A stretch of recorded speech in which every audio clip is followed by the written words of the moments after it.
August 22nd, 1940, 3:17 a.m., Lubyanka Prison, Moscow. Major General Konstantin Rokossovsky pressed his swollen face against the cold stone wall of cell 47, listening to footsteps echoing down the corridor. His left eye had swollen shut 3 days ago during his latest interrogation session. His jaw, broken in 2 places, made swallowing the thin gruel they called soup an excruciating ordeal. 9 of his teeth lay scattered across various interrogation room floors throughout the prison complex. For the past 3 years, this brilliant cavalry officer who had fought for the revolution, who had commanded divisions with tactical genius, had been reduced to prisoner number 47832 in Stalin's vast machine of terror. The heavy footsteps stopped outside his cell door. Keys rattled. The lock turned with a metallic click that had become the soundtrack of his nightmares. But this morning was different. Instead of the usual NKVD interrogators with their brass knuckles and electric cables, 2 Red Army officers in pressed uniforms stood in his doorway. One carried a manila envelope thick with documents. The other held a new uniform, complete with general stars. Behind them, framed in the harsh fluorescent light of the corridor, stood a figure Rokossovsky recognized from newspaper photographs. Lavrenti Beria, Stalin's chief executioner, smiled with the cold efficiency of a man who had signed 10,000 death warrants. The smell of disinfectant and fear that permeated every corner of Lubyanka suddenly mixed with something else entirely. The crisp scent of wool and brass polish from the new uniform. Freedom, apparently, had its own distinct aroma. The Soviet Union in August 1940 existed in a state of barely controlled terror, masquerading as revolutionary progress. Stalin's Great Purge had consumed the Red Army's officer corps like wildfire through dry wheat. Of the Army's 5 marshals, 3 had been executed. Of 85 corps commanders, 57 had been shot or sentenced to prison camps. Division commanders fared even worse, with 110 of 195 either dead or imprisoned. The Purge had decapitated the Soviet military establishment just as Nazi Germany was mobilizing for the largest military campaign in human history.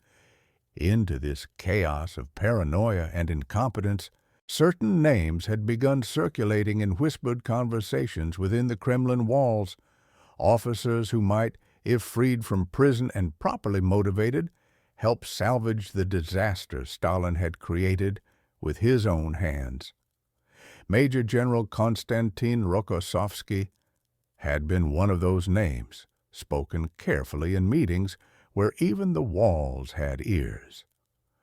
Born in Warsaw in 1896, Rokossovsky had joined the Imperial Russian Army as a teenager, served with distinction during World War I, then threw his lot in with the Bolsheviks during the Revolution. His tactical brilliance had been evident from his earliest commands. During the Russian Civil War, he had led cavalry charges that broke White Army positions thought impregnable. His understanding of combined arms warfare, the coordination of infantry, artillery, and armor, placed him among the most innovative military minds of his generation. But innovation and independent thinking, qualities essential for battlefield success, had become liabilities in Stalin's Soviet Union. In 1937, at the height of the purges, accusations had been fabricated. Japanese spy, the documents claimed. Polish saboteur, enemy of the people. The specifics mattered less than the outcome.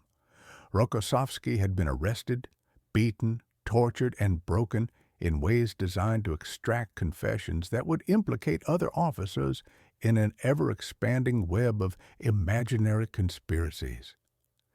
The interrogation sessions had followed a pattern refined through thousands of similar cases across the Soviet Union. Electric shocks applied to sensitive areas until unconsciousness provided temporary mercy. Beatings with rubber hoses that left internal damage but minimal external evidence. Sleep deprivation that stretched for weeks, supported by drugs that kept prisoners conscious long past the point where exhaustion would normally provide escape. Rokossovsky's interrogators had been particularly creative with dental torture, using pliers to extract teeth one by one while demanding confessions to crimes that existed only in the paranoid imagination of Stalin's security apparatus. The physical pain, severe as it was, paled compared to the psychological warfare. Prisoners were forced to listen to recordings of family members supposedly confessing to similar crimes. They were shown photographs of executions, told these were their wives and children. Letters were forged in familiar handwriting, pleading for cooperation with authorities. The system worked through total disorientation, breaking down prisoners' ability to distinguish reality from carefully constructed lies. Rokossovsky had resisted longer than most. His military training had prepared him for capture and interrogation, though nothing could have prepared him for the industrial-scale psychological torture perfected by the NKVD. He had signed confessions, as almost everyone eventually did, but somehow maintained enough mental clarity to remember what was real and what was fabricated. This distinction would prove crucial in the months ahead, because Stalin, pragmatist beneath his paranoia, had begun to realize that executing his entire officer corps might complicate his plans for European domination. German intelligence reports reaching Moscow through various channels painted an increasingly clear picture of Wehrmacht preparations along Soviet borders. Massive troop concentrations in Poland, new airfields under construction within striking distance of Soviet industrial centers, tank formations training for deep penetration attacks through terrain that looked remarkably similar to Western Russia. Stalin's response to this intelligence had been characteristically contradictory. Publicly, he maintained that the Soviet-German non-aggression pact guaranteed peace. Soviet newspapers praised German industrial efficiency and cultural achievements. Trade agreements sent crucial raw materials westward, while German machinery and technology flowed east. But privately, Stalin had begun preparing for inevitable war while simultaneously refusing to believe it was actually approaching. This cognitive dissonance created impossible conditions for Soviet military planning. Officers were instructed to prepare defensive positions without being told what they were defending against. They were ordered to avoid any action that might be interpreted as provocative, while simultaneously being expected to repel an invasion that officially wasn't going to happen.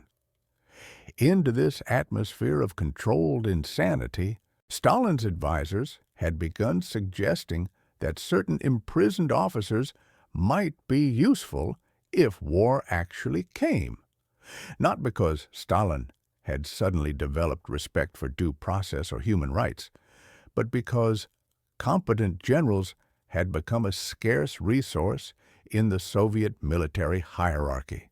Rokossovsky's name appeared on lists compiled by surviving general staff officers who remembered his tactical innovations and leadership qualities. The decision to release him was purely pragmatic, motivated by the same cold calculation that had ordered his arrest in the first place.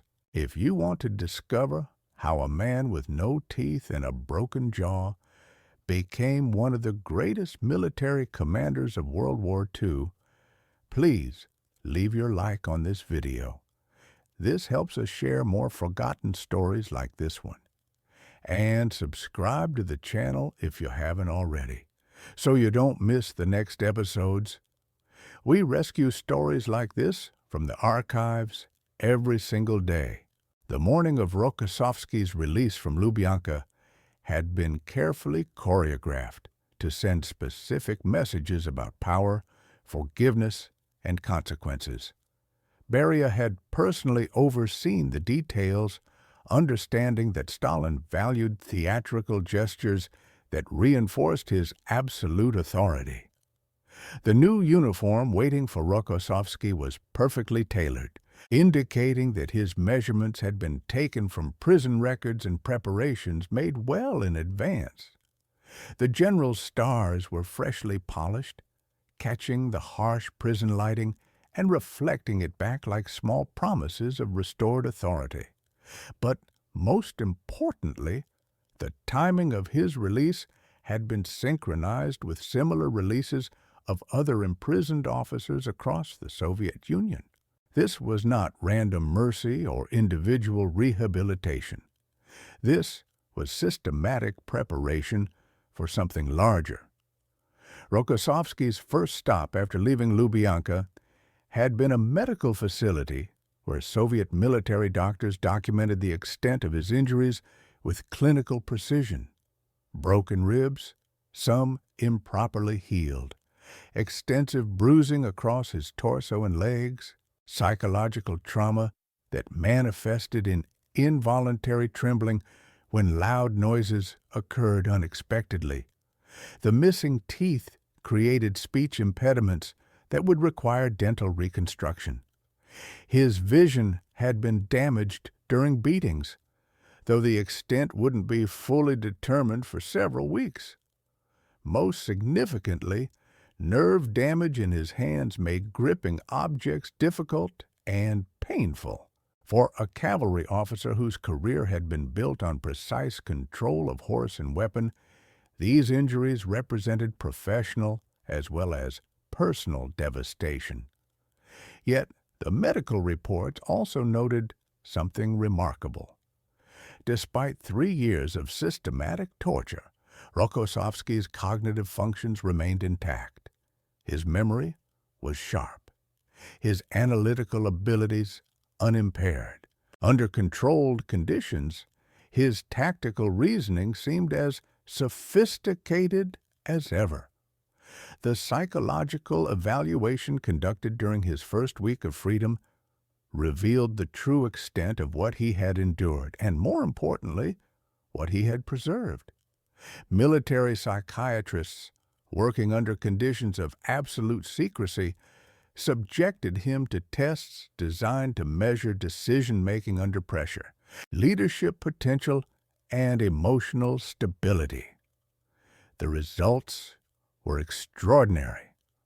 Rokossovsky had somehow maintained the mental qualities that made him an effective commander while surviving experiences that had broken thousands of other men completely.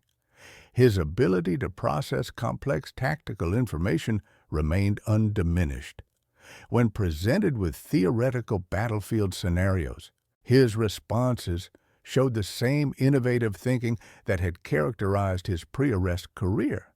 More remarkably, he displayed no apparent desire for revenge against the system that had tortured him. This last quality impressed Stalin's advisors more than his tactical brilliance. A general who harbored personal grudges might be unreliable. A general who could separate professional duty from personal grievance was exactly what the Soviet Union needed as war approached. But Rokossovsky's reintegration into the Red Army hierarchy required delicate management. Officers who had avoided arrest during the purges viewed released prisoners with suspicion. Were they genuine victims of false accusations? Or were they NKVD informants planted within the military structure?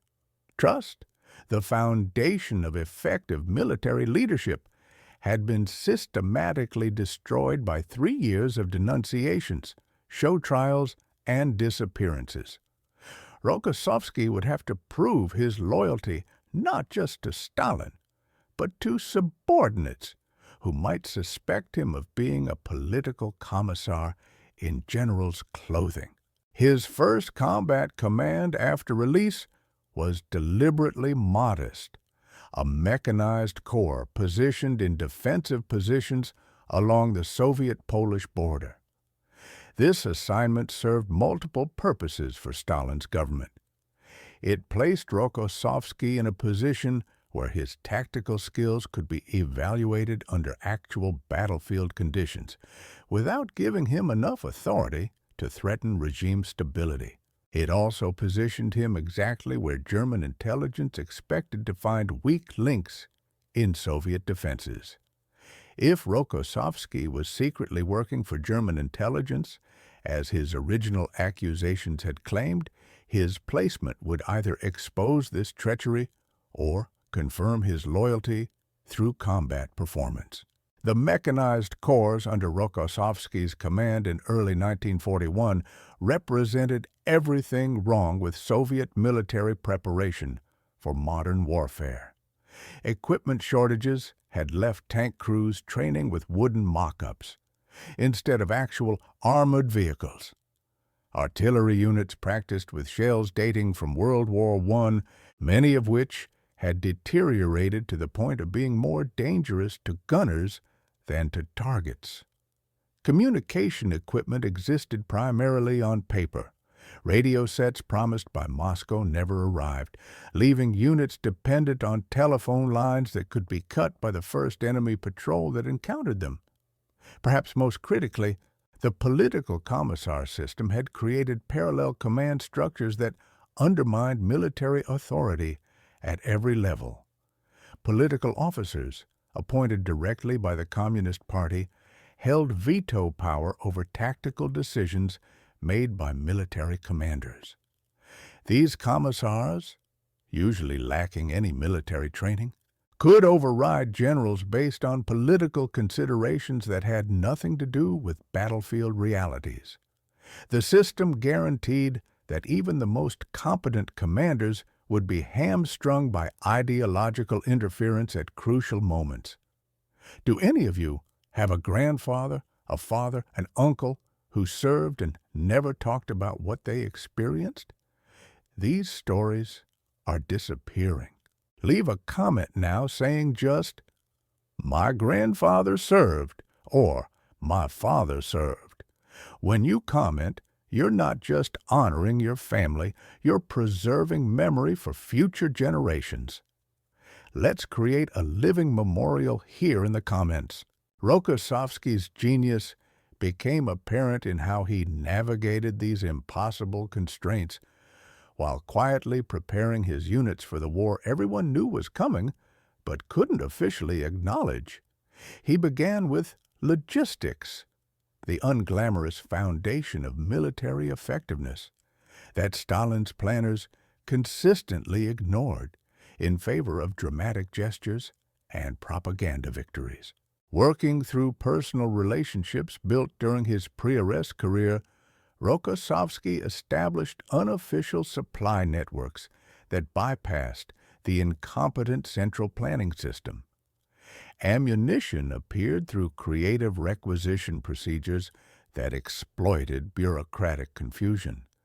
Spare parts for vehicles materialized through barter arrangements with other commanders facing similar shortages. Most importantly, he began cross-training his officers in multiple specialties, preparing them for the chaos that would inevitably result when formal command structures collapsed under enemy fire. His approach to training reflected hard-learned lessons about the difference between peacetime military exercises and actual combat. Rather than drilling his units in elaborate parade formations, Rokossovsky emphasized small unit tactics, night operations, and individual initiative under pressure. He understood that modern warfare rewarded flexibility and quick thinking more than rigid adherence to doctrine. His subordinates were taught to think independently, to adapt quickly when communications failed, and to maintain unit cohesion even when separated from higher command. This training philosophy put him into direct conflict with political commissars who viewed independent thinking as potential treachery and individual initiative as undermining party authority. The tension between military necessity and political control came to a head during field exercises conducted in the spring of 1941. Rokossovsky had designed realistic training scenarios that emphasized speed, deception, and rapid decision-making under pressure. His units practiced breakthrough operations, deep penetration attacks, and defensive actions against numerically superior enemies. The exercises were based on German tactical doctrine as understood through intelligence reports and captured training manuals. But political commissars attending these exercises reported to Moscow that Rokossovsky was training his troops to fight like Germans, not like proper Soviet soldiers. The accusation was technically accurate and potentially fatal. In Stalin's paranoid worldview, any deviation from approved Soviet doctrine could indicate foreign influence or outright treachery. Rokossovsky found himself once again under investigation, this time while actively preparing for a war that would determine whether the Soviet Union survived as an independent nation. The investigation was conducted by the same NKVD officers who had tortured him 3 years earlier, creating a surreal situation where his interrogators pretended to have forgotten their previous relationship while he pretended not to recognize their voices and mannerisms. This dance of mutual deception continued for several weeks, while German forces completed their preparations for Operation Barbarossa. The German invasion of the Soviet Union began at 3:15 a.m. on June 22, 1941, with coordinated attacks across a front stretching from the Baltic Sea to the Black Sea.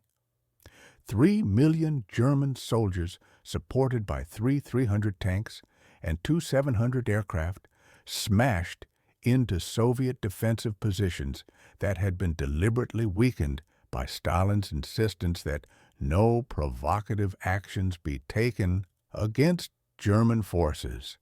Rokossovsky's mechanized corps, positioned near Dubno in western Ukraine, found itself directly in the path of the German 11th Panzer Division's advance toward Kiev. The initial German assault was devastating in its speed and coordination. Luftwaffe fighters and dive bombers destroyed Soviet aircraft on the ground before they could take off. German artillery, directed by radio-equipped forward observers, systematically destroyed Soviet command posts and communication centers. Most critically, German tank formations punched through defensive lines that had been designed to stop World War I-style infantry attacks, not modern armored spearheads supported by close air support. Within hours of the invasion's beginning, most Soviet units had lost contact with higher command and found themselves fighting isolated defensive actions against an enemy that seemed to be everywhere at once.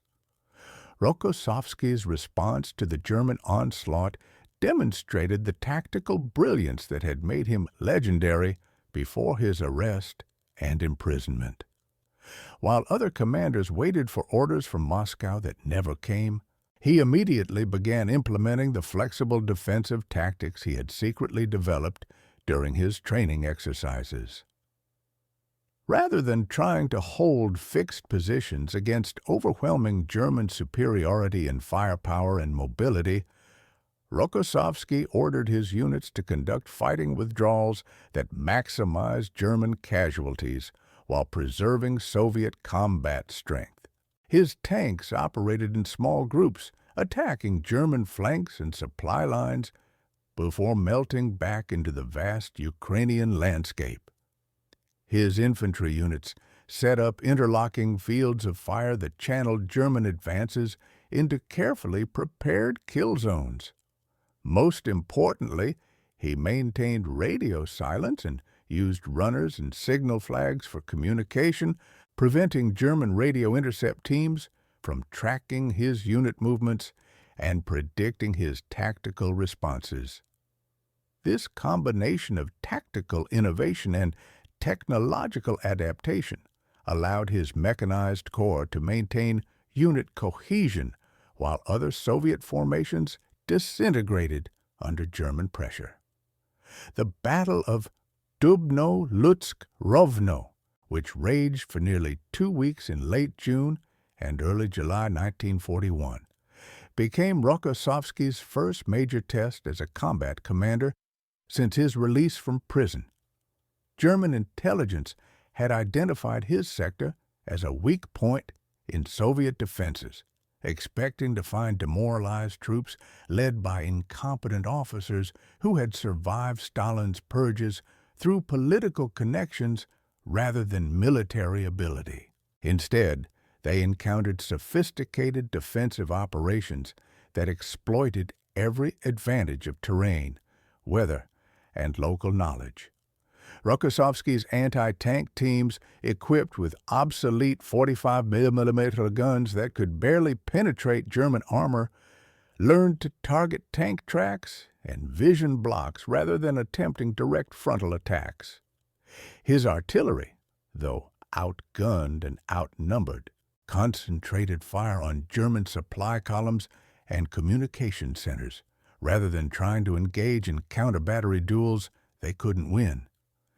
His engineers created improvised obstacles that channeled German advances into areas where Soviet weapons could be most effective. Perhaps most importantly, he maintained unit morale through personal leadership that inspired confidence even under impossible conditions.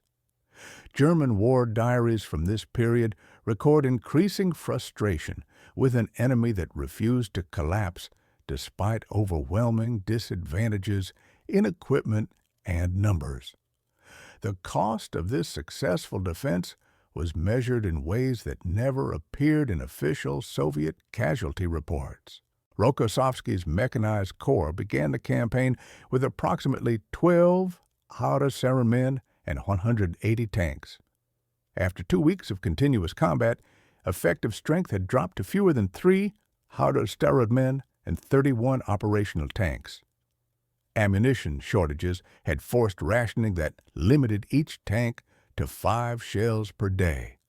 Medical supplies had run out completely, leaving wounded soldiers to be evacuated in civilian trucks commandeered from local collective farms.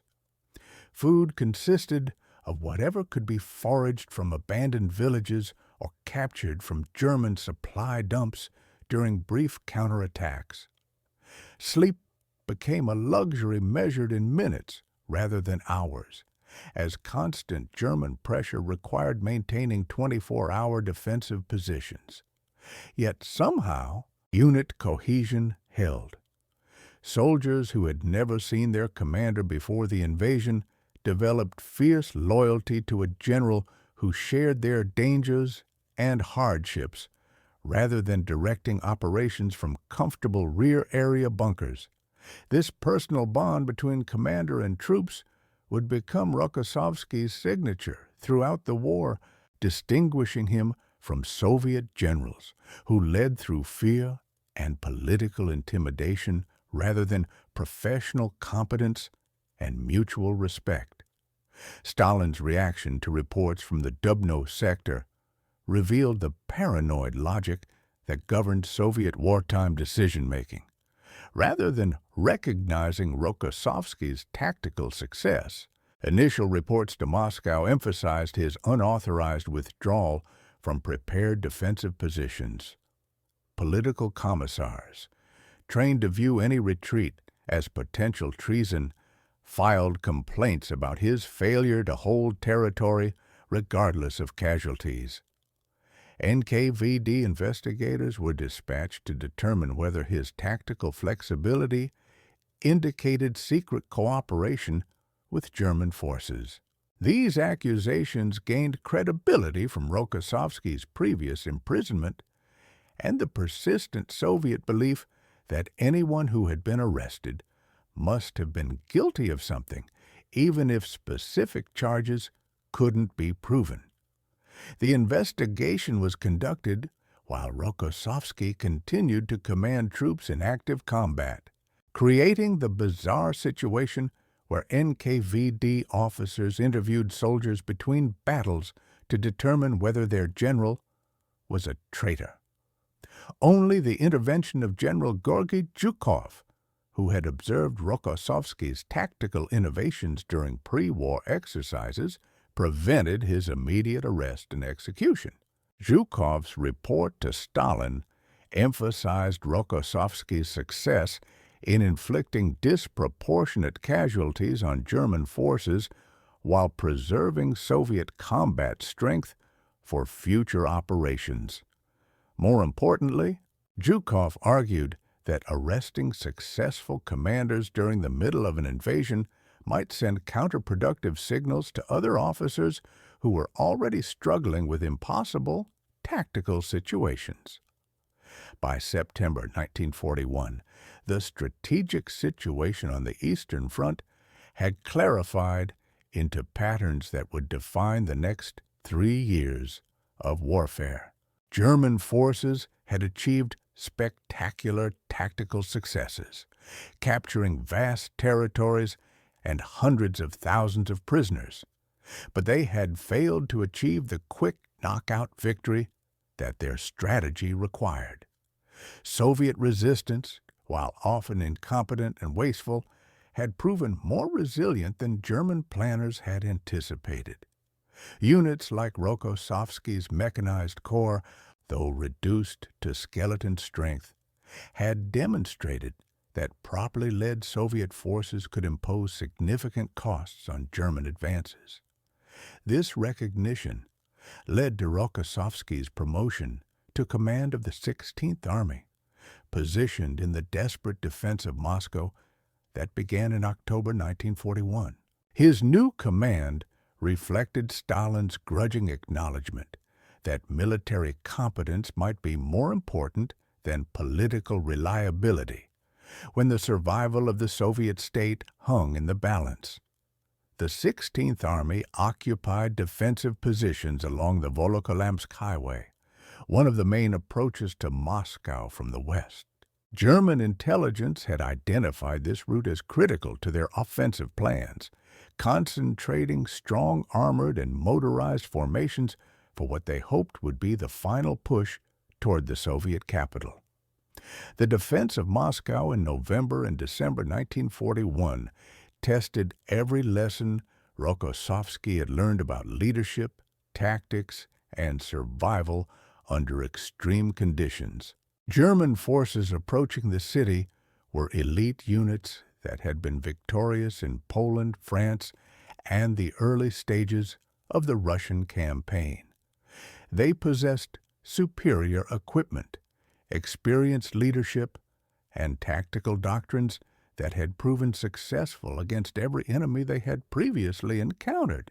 Soviet forces defending Moscow were a mixture of regular army units badly depleted by months of fighting, hastily mobilized civilian volunteers with minimal military training, and specialized formations rushed from other fronts. Equipment shortages were so severe that many infantry units lacked rifles, relying on weapons captured from German casualties or retrieved from previous battlefields. Artillery ammunition was rationed to 5 shells per gun per day. Winter clothing existed only on paper, leaving soldiers to improvise protection against temperatures that dropped below -30 degrees Celsius. Yet somehow, this desperate collection of military units and civilian militia held defensive lines that German forces couldn't break, despite overwhelming advantages in firepower and mobility. Rokossovsky's role in the Moscow defense demonstrated how tactical innovation could overcome material disadvantages through superior understanding of local conditions and enemy weaknesses. He recognized that German forces, while superbly equipped and trained for rapid mobile operations, were poorly prepared for prolonged winter warfare in urban and semi-urban environments. Their supply lines, stretched across hundreds of miles of hostile territory, were vulnerable to small unit attacks that disrupted logistics without requiring major battles. Their tanks and vehicles, designed for Western European conditions, suffered mechanical failures in extreme cold that Soviet equipment could tolerate. Most importantly, their tactical doctrine emphasized speed and concentration of force, making them vulnerable to defensive operations that traded space for time and casualties. And Rokossovsky exploited these weaknesses through defensive tactics that maximized German disadvantages while minimizing Soviet weakness. His units operated from prepared positions that provided protection from German artillery and air attacks. They used knowledge of local terrain to set up ambushes and defensive positions in areas where German armor couldn't operate effectively. They coordinated with civilian partisans who provided intelligence about German movements and conducted sabotage operations against supply lines and communication centers.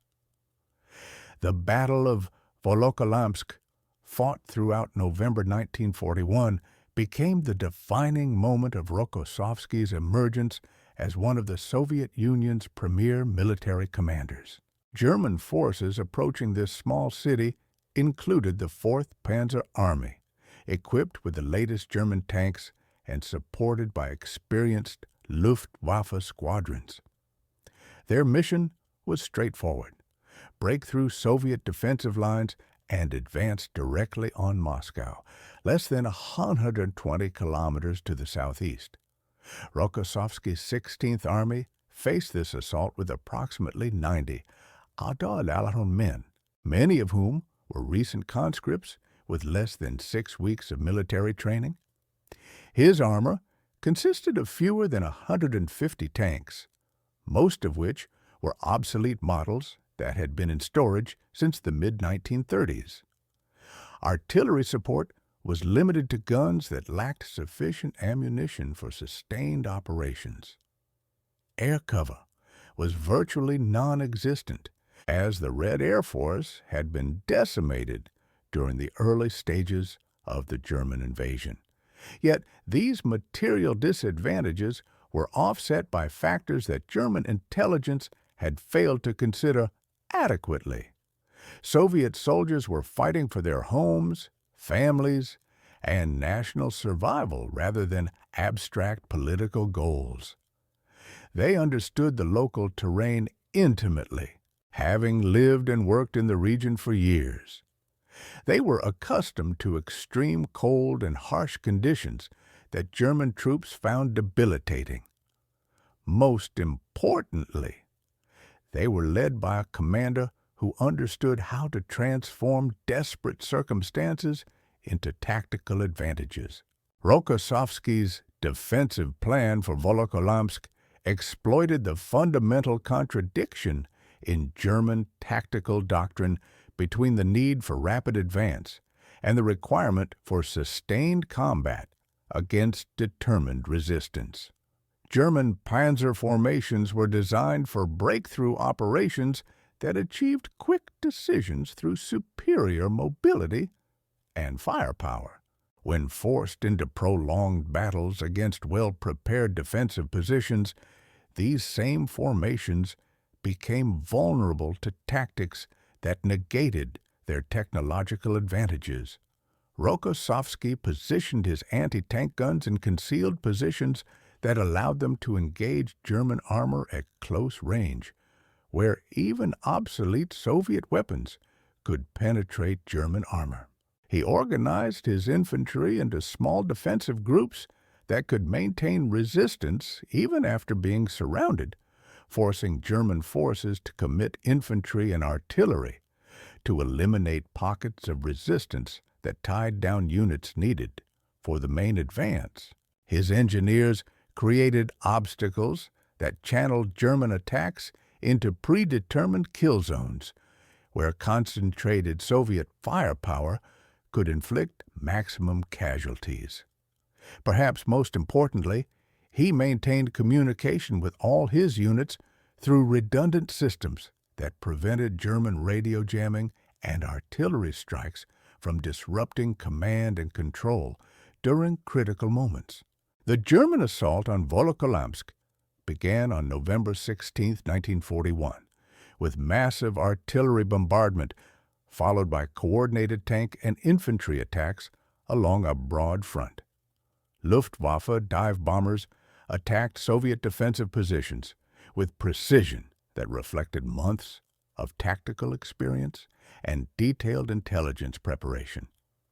German artillery, coordinated through radio communication and directed by experienced forward observers, systematically destroyed Soviet command posts and communication centers.